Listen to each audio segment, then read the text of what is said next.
নমস্কার। রিং ওই নমশ্চণ্ডিকা ওই রক্ষ রক্ষ পার্শ্বা গৌরাঙ্গ আগম্বাগী আগম বিলাতে একটা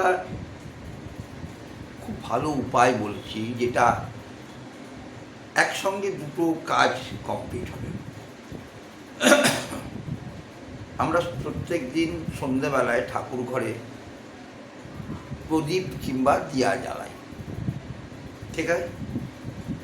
এই দিয়া যখন জ্বালাচ্ছি তার সঙ্গে দিয়ার সঙ্গেও আমরা কর্পূর আদি জ্বালাচ্ছি, কর্পূরের আরতি করছি। এইবার একটা জিনিস আমি চিন্তা করেছি, যেটা করে খুব ভালো রেজাল্ট পেয়েছি, আপনাদের সামনে সেটা ভাগ করে দিতে চাই। দিয়া যখন জ্বালাচ্ছি সেই দিয়ার মধ্যে